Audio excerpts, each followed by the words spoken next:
സ്വാഗതം. ഈ വീഡിയോയിലെ പ്രധാന വിഷയം ക്ഷേമ പെൻഷൻ വാങ്ങിക്കൊണ്ടിരിക്കുന്ന ഒരാൾ പ്രസ്തുത പെൻഷൻ റദ്ദാക്കേണ്ട സാഹചര്യങ്ങൾ ഏതൊക്കെയെന്നാണ്. ആയതിനു മുന്നോടിയായി ക്ഷേമ പെൻഷൻ വാങ്ങുന്നതിനുള്ള പൊതു മാനദണ്ഡങ്ങൾ എന്തൊക്കെയാണെന്ന് ഒന്ന് വിശദീകരിക്കാം. അപേക്ഷകൻ സ്ഥിരമായി താമസിക്കുന്ന തദ്ദേശ സ്വയംഭരണ സ്ഥാപനത്തിലാണ് പെൻഷന് അപേക്ഷിക്കേണ്ടത്. 2. അപേക്ഷകന്റെ കുടുംബ വാർഷിക വരുമാനം 1,00,000 രൂപയിൽ കവിയരുത്. വിവാഹിതരായ മക്കളുടെ വരുമാനം കണക്കാക്കേണ്ടതില്ല. അപേക്ഷകൻ ആദായ നികുതി നൽകുന്ന വ്യക്തി ആകരുത്.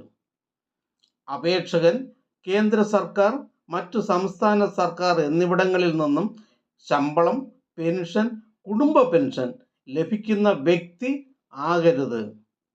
അപേക്ഷകൻ കേന്ദ്ര സംസ്ഥാന പൊതുമേഖലാ സ്ഥാപനങ്ങളിൽ നിന്ന് വിരമിക്കുകയും പ്രസ്തുത സ്ഥാപനത്തിലെ സ്കീം പ്രകാരം പെൻഷൻ അല്ലെങ്കിൽ കുടുംബ പെൻഷൻ ലഭിക്കുകയും ചെയ്യുന്ന വ്യക്തി ആകരുത്. അപേക്ഷകൻ സർവീസ് പെൻഷനർ അല്ലെങ്കിൽ കുടുംബ പെൻഷൻ ലഭിക്കുന്നവർ ആകരുത്.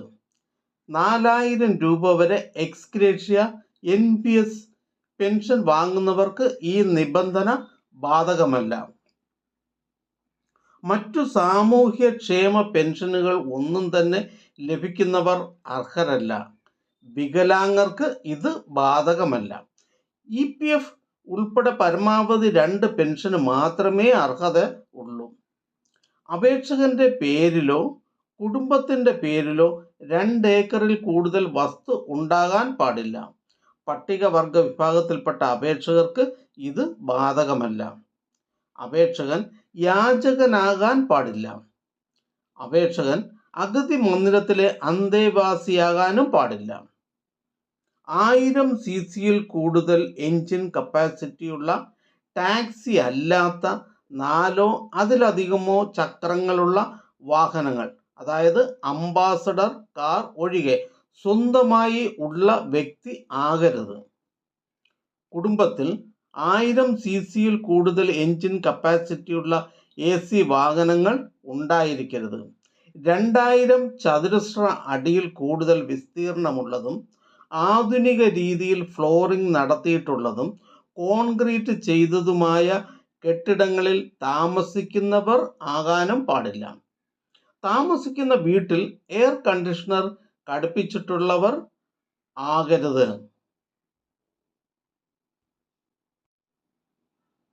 ക്ഷേമ പെൻഷന് വേണ്ടി അപേക്ഷ നൽകുമ്പോൾ പ്രായം തെളിയിക്കുന്നതിന് നൽകാവുന്ന രേഖകൾ driving licence, passport, school certificate എന്നീ ആധികാരിക രേഖകൾ സാമൂഹ്യ സുരക്ഷാ പെൻഷൻ അനുവദിക്കുന്നതിന് പ്രായം തെളിയിക്കുന്നതിനുള്ള രേഖയായി ഉപയോഗിക്കാവുന്നതാണ്. മേൽ രേഖകളുടെ അഭാവത്തിൽ മാത്രം അപേക്ഷകന്റെ വയസ്സ് തെളിയിക്കുന്നതിന് മറ്റു രേഖകളൊന്നും തന്നെ ഇല്ല എന്ന സ്വയം സാക്ഷ്യപത്രത്തിന്മേൽ ഡോക്ടറുടെ സർട്ടിഫിക്കറ്റ് പെൻഷൻ അനുവദിക്കുന്നതിന് പ്രായം തെളിയിക്കുന്നതിനുള്ള രേഖയായി ഉപയോഗിക്കാവുന്നതാണ്. ഈ വ്യവസ്ഥ ദുരുപയോഗം ചെയ്യുന്നതായി കണ്ടെത്തിയാൽ അത്തരക്കാർ കൈപ്പറ്റിയ തുക തിരികെ ഈടാക്കുന്നതോടൊപ്പം തുടർന്ന് അവർക്ക് സർക്കാരിൽ നിന്നും സാമൂഹ്യ സുരക്ഷാ പെൻഷൻ ഉൾപ്പെടെ യാതൊരുവിധ ധനസഹായങ്ങളും അർഹത ഉണ്ടായിരിക്കുന്നതല്ല.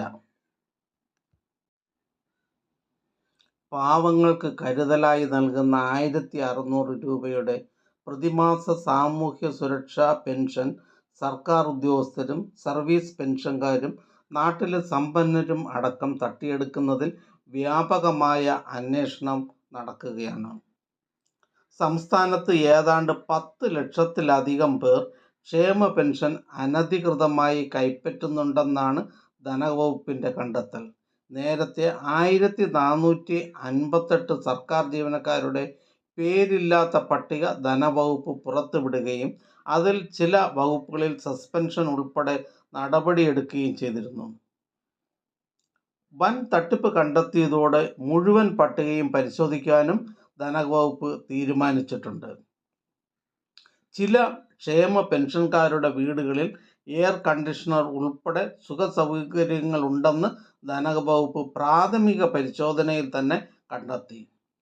ഭാര്യയോ ഭർത്താവോ സർവീസ് പെൻഷൻ പറ്റുന്നവരും ക്ഷേമ പെൻഷൻ വാങ്ങുകയും ചെയ്യുന്നു. മിക്കവരുടെയും വീട് 2000 ചതുരശ്ര അടി വിസ്തൃതിയിലും കൂടുതൽ വലിപ്പമുള്ളതാണ്.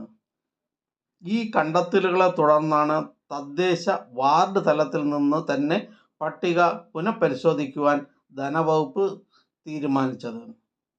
അനധികൃതമായി ക്ഷേമ പെൻഷൻ കൈപ്പറ്റുന്നുണ്ടെന്ന് സംശയിക്കുന്നവരുടെ പട്ടിക തയ്യാറാക്കാൻ വാർഡ് തല പരിശോധനയ്ക്ക് ആരംഭം കുറിച്ചിട്ടുണ്ട്.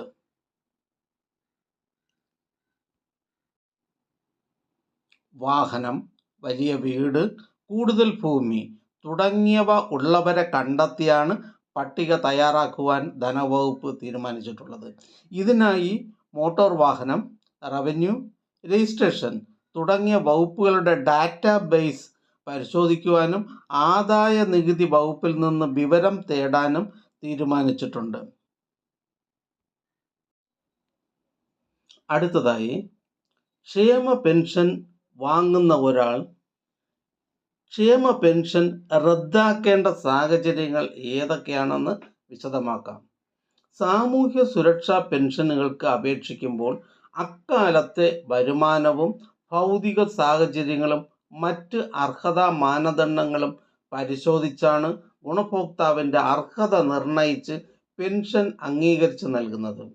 എന്നിരുന്നാലും കാലാകാലങ്ങളിൽ ഗുണഭോക്താവിൻ്റെ ജീവിത നിലവാരം ഉയരുകയോ മറ്റു വരുമാന മാർഗങ്ങൾ ഉണ്ടാവുകയോ ചെയ്യുകയാണെങ്കിൽ അക്കാര്യം സ്വമേധയാ അറിയിച്ച് പെൻഷൻ റദ്ദ് ചെയ്യാൻ ഗുണഭോക്താവ് ബാധ്യസ്ഥനാണ്. ഉദാഹരണത്തിന്, നിങ്ങളുടെ കുടുംബത്തിൽ ഒരു 4 ചക്ര വാഹനം വാങ്ങിക്കഴിഞ്ഞാൽ തുടർന്ന് നിങ്ങൾക്ക് പെൻഷൻ കൈപ്പറ്റുവാൻ അർഹത ഉണ്ടായിരിക്കുന്നതല്ല. പ്രസ്തുത വിവരം സ്വമേധയാ അറിയിച്ച് പെൻഷൻ റദ്ദാക്കാത്ത പക്ഷം വാഹനം സ്വന്തമാക്കിയ കാലം മുതൽ അനർഹമായി കൈപ്പറ്റിയ പെൻഷൻ തുക തിരിച്ചടയ്ക്കാൻ ഗുണഭോക്താവ് ബാധ്യസ്ഥനാണ്. പെൻഷൻ വാങ്ങുന്ന വ്യക്തിയുടെ മരണം. ക്ഷേമ പെൻഷൻ കൈപ്പറ്റുന്നയാൾ മരണപ്പെട്ടാൽ ആ വിവരം തദ്ദേശ സ്ഥാപനങ്ങളിൽ അറിയിച്ച് പെൻഷൻ റദ്ദാക്കേണ്ടതാണ്. പെൻഷൻ വിതരണം നടത്തുന്ന സഹകരണ സ്ഥാപനങ്ങൾ ഓരോ പെൻഷൻ വിതരണത്തിന് ശേഷവും മരണപ്പെട്ടവരുടെ വിവരങ്ങൾ ബന്ധപ്പെട്ട തദ്ദേശ സ്വയംഭരണ സ്ഥാപനത്തിൽ അറിയിക്കേണ്ടതാണ്. മരണപ്പെടുന്നവരുടെ വിവരങ്ങൾ അംഗൻവാടി, ആശാ വർക്കർമാർ മുഖാന്തരം ശേഖരിച്ച് പെൻഷൻ ഡാറ്റാബേസിൽ നിന്നും ഒഴിവാക്കേണ്ടതാണ്. സാമൂഹ്യ സുരക്ഷാ പെൻഷൻ ഗുണഭോക്താവ് മരണപ്പെട്ട ശേഷമുള്ള പെൻഷൻ തുകയ്ക്ക് അനന്തരാവകാശികൾക്ക് അർഹത ഉണ്ടായിരിക്കുന്നതല്ല. മരണവിവരം പ്രാദേശിക സർക്കാരിൽ അറിയിക്കാതെ പ്രസ്തുത തുക അനന്തരാവകാശികൾ കൈപ്പറ്റുന്നതായി ശ്രദ്ധയിൽപ്പെടുന്ന പക്ഷം ഇത്തരത്തിൽ സർക്കാരിനെ കബളിപ്പിച്ച് അനർഹമായി തട്ടിയെടുത്ത തുക അനന്തരാവകാശികളിൽ നിന്നും തിരിച്ചു പിടിച്ച് സർക്കാരിൽ മുതൽ കൂട്ടുവാൻ ഗ്രാമപഞ്ചായത്ത് സെക്രട്ടറിമാർ ബാധ്യസ്ഥരാണ്. ക്ഷേമ പെൻഷൻ വാങ്ങുന്ന വ്യക്തിയുടെ വരുമാനം വർദ്ധിക്കുക. പെൻഷൻ ഗുണഭോക്താവിന് ജോലി ലഭിക്കുകയോ മറ്റേതെങ്കിലും വിധത്തിൽ കുടുംബത്തിൻ്റെ വാർഷിക വരുമാന പരിധി വർദ്ധിക്കുകയോ ചെയ്യുകയാണെങ്കിൽ ക്ഷേമ പെൻഷൻ റദ്ദാക്കേണ്ടതാണ്. അടുത്തതായി, 2 ഏക്കറിൽ കൂടുതൽ വസ്തു ആർജിക്കുക. പെൻഷൻ ഗുണഭോക്താവിൻ്റെ പേരിലോ കുടുംബത്തിൻ്റെ പേരിലോ 2 ഏക്കറിൽ കൂടുതൽ വസ്തു ആർജിക്കുകയാണെങ്കിൽ ക്ഷേമ പെൻഷൻ റദ്ദാക്കേണ്ടതാണ്. ക്ഷേമ പെൻഷൻ വാങ്ങുന്ന വ്യക്തി 2000 ചതുരശ്ര അടിയിൽ കൂടുതലുള്ള വീട് നിർമ്മിക്കുകയാണെങ്കിൽ ക്ഷേമ പെൻഷൻ റദ്ദ് ചെയ്യേണ്ടതാണ്. താമസിക്കുന്ന വീട്ടിൽ AC ഘടിപ്പിക്കുക, ആദായ നികുതി നൽകുക, കുടുംബത്തിൽ 1000 cc കൂടുതൽ എൻജിൻ കപ്പാസിറ്റിയുള്ള 4 അതിലധികമോ ചക്രമുള്ള വാഹനം വാങ്ങുക, വിധവാ പെൻഷൻ, അവിവാഹിത പെൻഷൻ കൈപ്പറ്റുന്ന ഗുണഭോക്താക്കളാണെങ്കിൽ പുനർവിവാഹം ചെയ്യുക എന്നീ സന്ദർഭങ്ങളിൽ ക്ഷേമ പെൻഷൻ റദ്ദാക്കിയിരിക്കേണ്ടതാണ്. മുൻകാലങ്ങളിൽ വിവാഹബന്ധം വേർപെടുത്തുകയും, അതായത് ഡൈവോഴ്സ്ഡ്, തെറ്റായ വിവരം കാണിച്ച് വിധവാ പെൻഷൻ കൈപ്പറ്റുകയും ചെയ്യുന്നവർ നിലവിലെ നിയമപ്രകാരം അർഹത നഷ്ടപ്പെട്ടതിനാൽ പെൻഷൻ റദ്ദാക്കിയിരിക്കേണ്ടതാണ്. സാമൂഹ്യ സുരക്ഷാ പെൻഷൻ കൈപ്പറ്റുന്ന ഗുണഭോക്താവ് 1 മാസമോ അതിലധികമോ കാലം റിമാൻഡിൽ കഴിയുകയോ ജയിലിൽ അടയ്ക്കപ്പെടുകയോ ചെയ്യുന്ന പക്ഷം പ്രസ്തുത കാലയളവിൽ ക്ഷേമ പെൻഷന് അർഹത ഉണ്ടായിരിക്കുന്നതല്ല. താൽക്കാലിക ജോലി ലഭിക്കുന്നവർ പ്രസ്തുത ജോലിയുണ്ടായിരുന്ന കാലയളവിൽ ശമ്പളത്തോടൊപ്പം ക്ഷേമ പെൻഷനും വാങ്ങുവാൻ പാടില്ല. താൽക്കാലിക ജോലി ലഭിക്കുന്നവർ പ്രസ്തുത ജോലിയുണ്ടായിരുന്ന കാലയളവിൽ ശമ്പളത്തോടൊപ്പം ക്ഷേമ പെൻഷനും വാങ്ങുവാൻ പാടില്ല.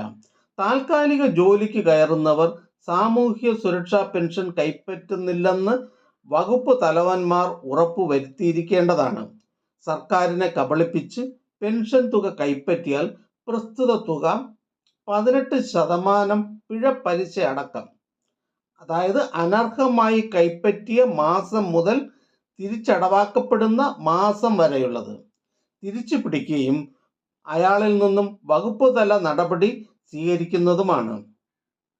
സാമൂഹ്യ സുരക്ഷാ പെൻഷൻ ഗുണഭോക്താക്കൾ വ്യാജ രേഖകൾ ചമച്ച് സർക്കാരിനെ കബളിപ്പിച്ച് സാമൂഹ്യ സുരക്ഷാ പെൻഷൻ വാങ്ങുന്നതായി ശ്രദ്ധയിൽപ്പെടുന്ന അവസരത്തിൽ പെൻഷൻ അടിയന്തരമായി റദ്ദു ചെയ്യുകയും അനർഹമായി കൈപ്പറ്റിയ പെൻഷൻ തുകയും 18% പിഴ പലിശയും സഹിതം, അതായത് അനർഹമായി കൈപ്പറ്റിയ മാസം മുതൽ തിരിച്ചടവാക്കപ്പെടുന്ന മാസം വരെയുള്ളത് തിരികെ ഈടാക്കുന്നതുമാണ്.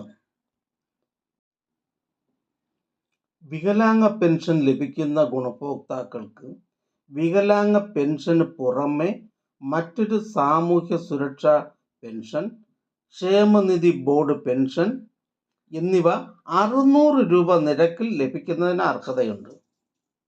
വികലാംഗ പെൻഷൻ ലഭിക്കുന്നവർക്ക് മറ്റ് പെൻഷനുകളൊന്നും കൈപ്പറ്റാത്ത പക്ഷം മാനദണ്ഡങ്ങൾക്ക് വിധേയമായി സർക്കസ് പെൻഷൻ, അവശ്യ കായിക താര പെൻഷൻ, കലാകാര പെൻഷൻ, അവശ്യ കലാകാര പെൻഷൻ എന്നിവയിൽ ഏതെങ്കിലും ഒന്ന് 600 രൂപ നിരക്കിലും ലഭിക്കുന്നതാണ്. നിലവിൽ സർക്കസ് പെൻഷൻ, അവശ്യ കായിക താര പെൻഷൻ, കലാകാര പെൻഷൻ, അവശ്യ കലാകാര പെൻഷൻ എന്നിവയിൽ ഏതെങ്കിലും ഒന്ന് ലഭിക്കുന്ന ഭിന്നശേഷിക്കാർക്ക് മറ്റ് പെൻഷനുകളൊന്നും ലഭിക്കുന്നില്ല എങ്കിൽ മാനദണ്ഡങ്ങൾക്ക് വിധേയമായി വികലാംഗ പെൻഷൻ 600 രൂപ നിരക്കിൽ ലഭിക്കുവാൻ അർഹതയുണ്ട്.